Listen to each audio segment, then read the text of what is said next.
Hello students, कैसे हैं आप सभी लोग। मैं हूं Pooja Singh and welcome back to my channel accounting master class.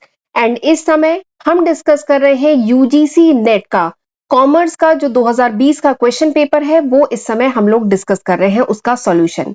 11 lecture video मैं ऑलरेडी अपलोड कर चुकी हूं and this is my 12th lecture video. ये मेरा 12वां लेक्चर वीडियो है। तो चलिए फिर देर किस बात की है, जल्दी से हम आज का लेक्चर स्टार्ट करते हैं। तो आज हमें क्वेश्चन नंबर 34 से स्टार्ट करना है। तो क्वेश्चन नंबर 34 क्या है कि the regression coefficient is independent of the change of. कि रिग्रेशन कोफिशिएंट, ये जो क्वेश्चन है सबसे पहले बता दूं किस सब्जेक्ट का है। बताइए क्वेश्चन किस सब्जेक्ट का है।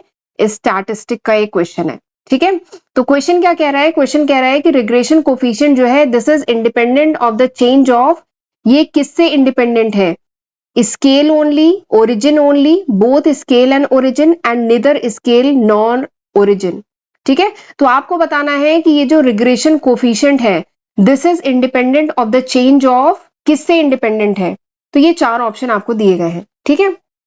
चार आपको यहाँ पे ऑप्शन दिए गए हैं, फिर आपको बताना है कि इनमें से कौन सा एप्रोप्रिएट आंसर है।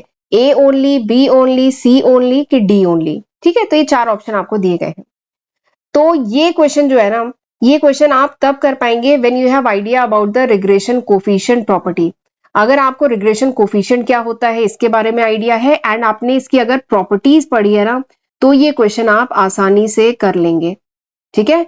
और एक बात और बताऊं कि स्टैटिस्टिक की सेपरेट प्लेलिस्ट मेरे चैनल पे बनी हुई है, जिसमें मैंने बहुत डिटेल में रिग्रेशन एनालिसिस पढ़ाया है और जहां पे मैंने रिग्रेशन कोफिशिएंट के बारे में भी डिटेल में बात की है, ठीक है। तो चलिए थोड़ा शॉर्ट में मैं आपको बताती हूँ। देखिए, ये जो रिग्रेशन कोफिशिएंट होता है ये बेसिकली एक स्टैटिस्टिकल मेजर है जिससे आप क्या कर सकते हैं, आप एक functional relationship between two variable, दो वेरिएबल है इनके बीच के फंक्शनल रिलेशनशिप निकाल सकते हैं, ठीक है। Regression coefficient analysis, regression analysis से आप एक एवरेज फंक्शनल रिलेशनशिप दो वेरिएबल के बीच में निकालते हैं, जिसमें एक वेरिएबल क्या होता है डिपेंडेंट, एक वेरिएबल क्या होता है इंडिपेंडेंट, ठीक है। तो degree of dependence of one variable on another, एक वेरिएबल कितना दूसरे पर डिपेंडेंट है, ये हम रिग्रेशन एनालिसिस से निकालते हैं, ठीक।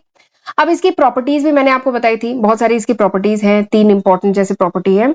सबसे पहले एक प्रॉपर्टी तो मैंने बताया था कि जो कोरिलेशन कोफिशिएंट है this is equal to under root B X Y B Y X. याद आ रहा है कि जो कोरिलेशन कोफिशिएंट होता है वो क्या होता है, ज्योमेट्रिक मीन होता है, ठीक है, बिटवीन टू रिग्रेशन कोफिशिएंट। दो रिग्रेशन कोफिशिएंट का जो ज्योमेट्रिक मीन होता है वो कोरिलेशन कोफिशिएंट होता है।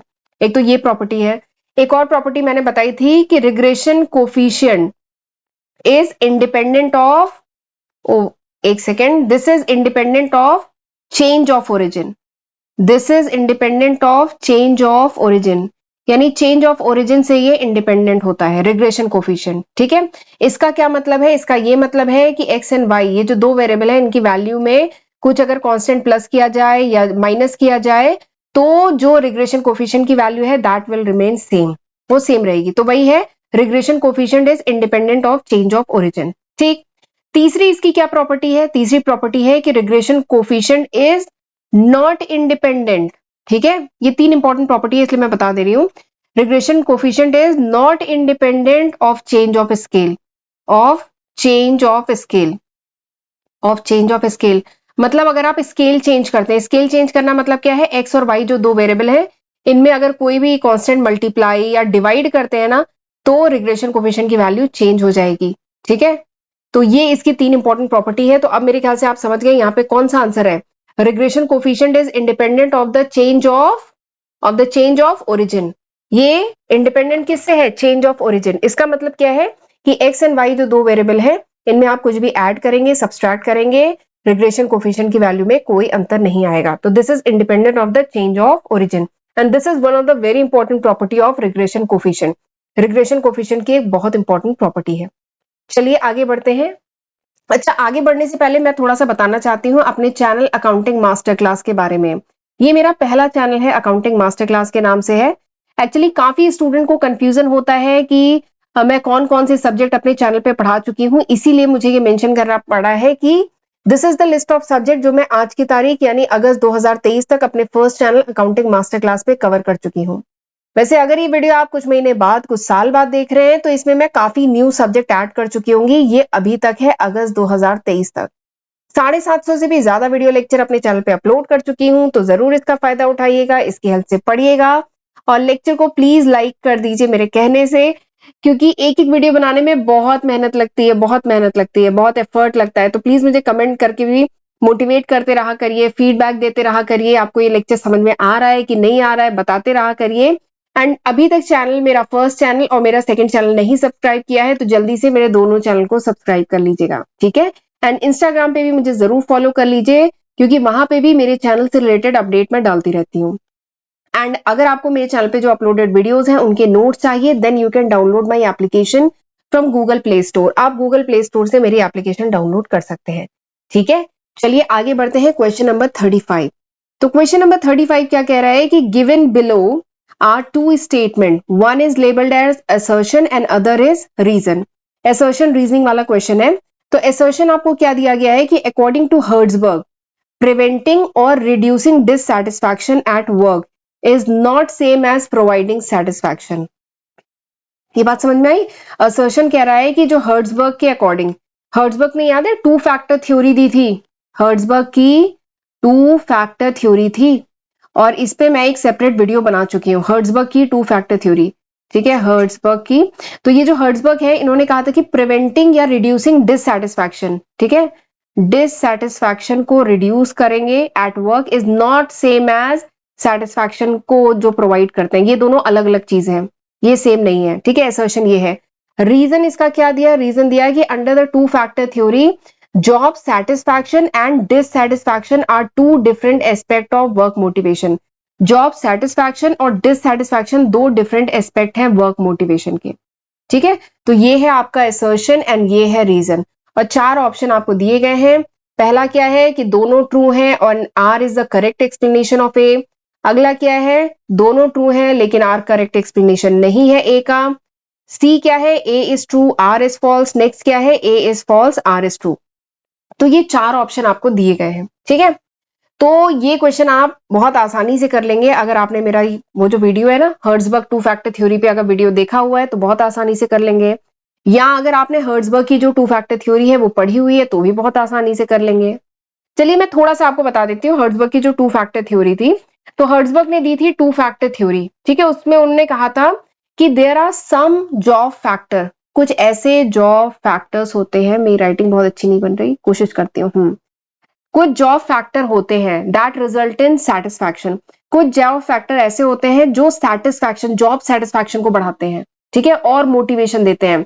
जबकि कुछ दूसरे जॉब फैक्टर्स होते हैं जो डिससैटिस्फैक्शन को प्रिवेंट करते हैं, ठीक है, डिससैटिस्फैक्शन को कम करते हैं, कह लीजिए प्रिवेंट करते हैं कि जो एम्प्लॉय है डिससैटिस्फाइड नहीं होगा, ठीक है, चलता रहेगा काम बट मोटिवेट नहीं होगा, सेटिस्फाइड नहीं होगा, लेकिन डिससैटिस्फैक्शन भी नहीं होगा। तो जो जॉब के फैक्टर्स होते हैं ना, हर्ट्जबर्ग ने कहा कि जो जॉब के फैक्टर होते हैं दो टाइप के होते हैं। एक होते हैं जो सेटिस्फैक्शन प्रोवाइड करते हैं, मोटिवेट करते हैं एम्प्लॉय को, और दूसरा वो होते हैं जो डिससेटिस्फाइड नहीं होने देते एम्प्लॉय को। एम्प्लॉय मतलब डिससेटिस्फाइड नहीं होगा, ठीक है। और इन्हीं को इन्होंने दो कैटेगरी में डिवाइड किया। एक को कहा hygiene factor, hygiene hygiene factor, and दूसरे को कहा मोटिवेशनल फैक्टर, दूसरे को कहा मोटिवेशनल फैक्टर। एक है हाइजीन फैक्टर और दूसरा क्या है, मोटिवेशनल फैक्टर। हाइजीन फैक्टर क्या है, हाइजीन फैक्टर वो जॉब फैक्टर है, पहले हाइजीन फैक्टर बताती हूँ।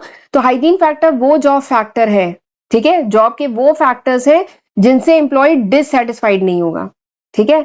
वो जॉब फैक्टर है जो जॉब के लिए एसेंशियल है, लेकिन उन फैक्टर से क्या होगा, एम्प्लॉय मतलब डिससेटिस्फाइड नहीं होगा। जैसे जैसे कुछ अदर बेनिफिट मिल रहे हैं कि नहीं, फ्रिंज बेनिफिट्स हैं कि नहीं, पे ठीक ठाक हो, पॉलिसी ठीक हो, वर्किंग कंडीशन ठीक हो, तो वो सब आता है हाइजीन फैक्टर में। तो इससे अगर हाइजीन फैक्टर ठीक है ऑर्गेनाइजेशन में, तो एम्प्लॉय से डिससेटिस्फाइड नहीं होगा, ठीक है। अगला क्या है, मोटिवेशनल फैक्टर। मोटिवेशनल फैक्टर वो जॉब फैक्टर होते हैं जो मोटिवेट करते हैं एम्प्लॉय को कि एम्प्लॉय और अच्छा परफॉर्म करे अपनी जॉब में। और मोटिवेशनल फैक्टर में क्या क्या आता है, रिकॉग्निशन आता है, एम्प्लॉय को उसकी पहचान मिले, सेंस ऑफ अचीवमेंट मिले, ठीक है, ग्रोथ मिले, जॉब प्रोस्पेक्ट मिले, अपॉर्चुनिटी मिले, रिस्पॉन्सिबिलिटी मिले, ठीक है, ये सब आता है मोटिवेशनल फैक्टर में, ठीक है। तो ये दो फैक्टर्स थे। तो आप देख रहे हैं यहाँ पे असर्शन क्या है, according to Herzberg preventing and reducing dissatisfaction at work is not same as providing satisfaction. तो हाँ, ये बात सही है और इसका जो रीजन दिया गया है वो करेक्ट एक्सप्लेनेशन है असर्शन का। रीजन क्या दिया गया है कि under two factor theory job satisfaction and dissatisfaction are two different aspect of work motivation. Work motivation के दो डिफरेंट एस्पेक्ट है, जॉब सेटिस्फैक्शन एंड डिससेटिस्फैक्शन। तो आप देख रहे हैं यहाँ पे option A is the correct answer, क्योंकि ए और आर असर्शन एंड रीजन दोनों सही है और जो रीजन है वो करेक्ट एक्सप्लेनेशन है असर्शन का। ठीक है, तो यही है हर्ट्जबर्ग की टू फैक्टर थ्योरी, जिसे हाइजीन मोटिवेशन थ्योरी भी कहते हैं। ठीक है, समझ में आ गया। आगे बढ़ते हैं अगले क्वेश्चन पे। अगला क्वेश्चन क्या है कि मार्केटिंग में डीएसए किसे कहा जाता है? DSA stand for delivery staff agency, direct supplier agent, direct selling agent, distribution and supply agency. ठीक है, तो डीएसए किसे कहा जाता है? तो आपको मैं बता दूं डीएसए क्या होता है। मार्केटिंग में जो डीएसए होता है that is direct selling agent. Marketing में जो डीएसए होता है वो डायरेक्ट सेलिंग एजेंट होता है। ये वो पर्सन होता है जो वर्क करता है एज अ रेफरल एजेंट। ठीक है, ये वर्क करता है एज अ रेफरल एजेंट। ये एक रेफरल एजेंट की तरह काम करता है डीएसए। ठीक है, फॉर बैंक्स, ये जनरली जो है बैंक्स हुआ, एनबीएफसी हुआ, उनके लिए काम करता है डायरेक्ट सेलिंग एजेंट। ठीक है, ये एक मार्केटिंग एजेंट की तरह काम करता है और इसका काम क्या होता है? इसका काम होता है बैंक के लिए और बिजनेस लाना। ठीक है, बैंक के लिए बिजनेस लाना और कस्टमर्स बैंक के लिए लाना। ठीक है, ये इसका काम होता है कि पोटेंशियल कस्टमर्स बैंक के लिए लेके आना। तो this is direct selling agent, जिन्हें रेफरल एजेंट भी कहते हैं। ठीक है, इनका काम होता है कि बैंक के बिजनेस को और बढ़ाना और इनके लिए बिजनेस लेके आना, कस्टमर लेके आना। एंड रूरल एरिया में इन डीएसए को क्या कहा जाता है? रूरल एरिया में ये जो डीएसए होते हैं इनको कहा जाता है बिजनेस करस्पॉन्डेंट। इनको क्या कहा जाता है? Business correspondent. ठीक है, तो दिस इज डीएसए। ठीक है, तो आपको समझ में आ गया होगा, option C is the correct answer. ठीक है, तो चलिए फिर आज का लेक्चर हम यहीं पे वाइंड अप करते हैं। अगले लेक्चर में अब हम कुछ और क्वेश्चन पढ़ेंगे और प्लीज मेरे कहने से वीडियो को लाइक जरूर कर दीजिए और मेरा दूसरे चैनल को भी थोड़ा सा प्रमोट करिए, मेरे दूसरे चैनल को भी जरूर सब्सक्राइब करिए। आपने मेरा ये चैनल तो किया होगा सब्सक्राइब, पर प्लीज मेरे दूसरे चैनल को भी सब्सक्राइब कर लीजिए। ठीक है, तो चलिए अब मिलते हैं अगले लेक्चर वीडियो में, तब तक अपना ध्यान रखिएगा। God bless you.